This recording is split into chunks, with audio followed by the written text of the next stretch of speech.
गए तत्व ज्ञान रूपी दूरबीन से दूर का दिखाई देने लग गया हमने। तो ऐसे ही इसी सिलसिले में एक कथा सुनाता है दास कि रोहतक के अंदर एक फाइनेंसर था जो लोगों को ब्याज पर पैसे देता था। तो हमारे भक्तों ने भी एक जीप खरीदी थी उसे फाइनेंस करा के, तो उससे उनके घर पे उसके ऑफिस में आना जाना बना हुआ था। एक दिन उसके पिताजी बैठे थे, वो था कौन है, उसके इंतजार में बैठना पड़ गया। तो उसके पिताजी से कहने लगा हमारे भक्त कि आप भक्ति करा करो, वृद्ध हो गए हो। तो कहता भक्ति करता हूं भाई, मैं बहुत भक्ति करते हैं हम श्री राम की, श्री शंकर भगवान की, दुर्गा माता की। फिर हमारे भक्त बताने लगे कि ऐसे ऐसे, वो तो अपना ज्ञान बताने लगे, लेकिन उस बुजुर्ग ने कतई नहीं मानी। कहने लगे आप मुझे क्या शिक्षा देते हो,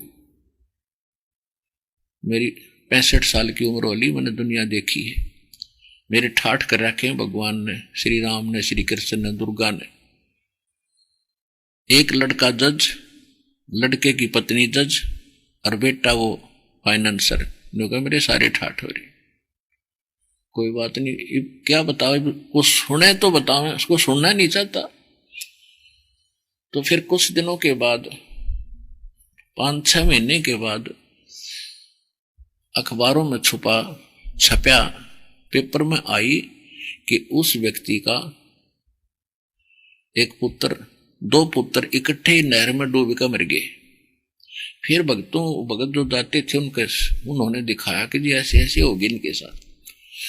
उसमें लिख रखा था कि उन्होंने एक अनुष्ठान कराया गुरुजी से जो प्रतिवर्ष कराते थे। वह उसने अपना हवन ववन किया, जो कुछ भी फूल पत्र चढ़ाए, तो बची हुई सामग्री को और हवन की राख को नहर में जल प्रवाह करने के लिए गुरुजी ने कहा कि इसको जल प्रवाह कर देना।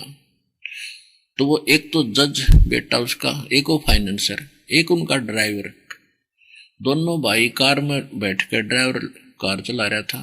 तो उस सामग्री को जल प्रवाह करने गए एक JLN जवाहरलाल नेहरू कैनाल है, रोहतक से दिल्ली की तरफ चलते हैं 1.5-2 किलोमीटर रोहतक से, और वह बहुत लंबी चौड़ाई खूब है, उसका स्लोप गड़ा है, पक्की बनी हुई है।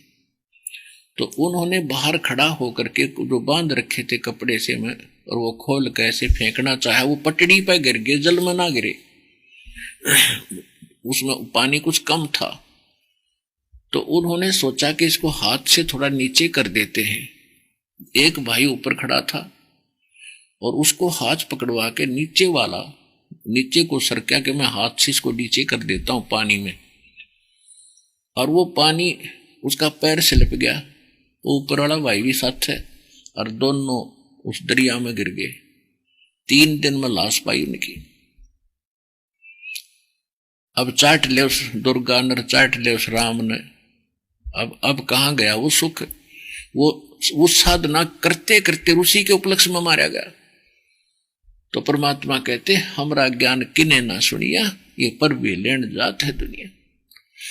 अब जो बुजुर्ग उस दिन ये कह रहा था कि मेरे जैसा सुखी नहीं, उस दिन वो ये कह रहा था मेरे जितना जैसा दुखी संसार में नहीं।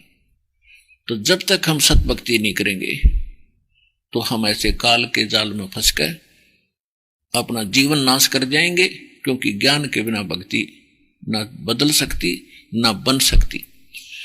अब जैसे गीता अध्याय नंबर 4 के श्लोक नंबर 33 में कहा कि अर्जुन, इस धर्म यज्ञ की बजाय ज्ञान यज्ञ श्रेष्ठ है। धर्म नहीं, यानी दर्व यज्ञ की बजाय ये ज्ञान यज्ञ श्रेष्ठ है, श्रेकर है। वो कैसे है कि जैसे हम धन से, कोई भी अनुष्ठान होता धन से ही होता है।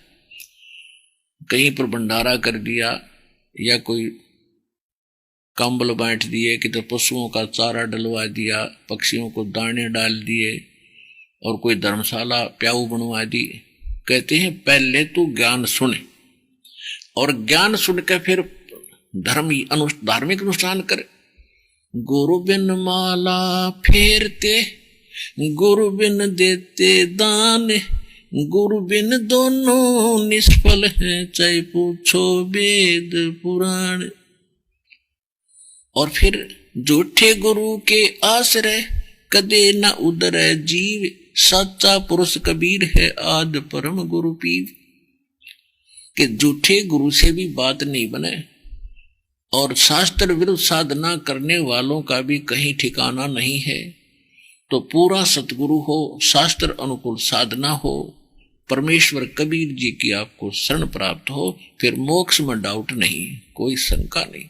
और यहां सुख होंगे, आपकी रक्षा होगी। और भक्ति करते करते ऐसे कैर टूटे बाढ़ में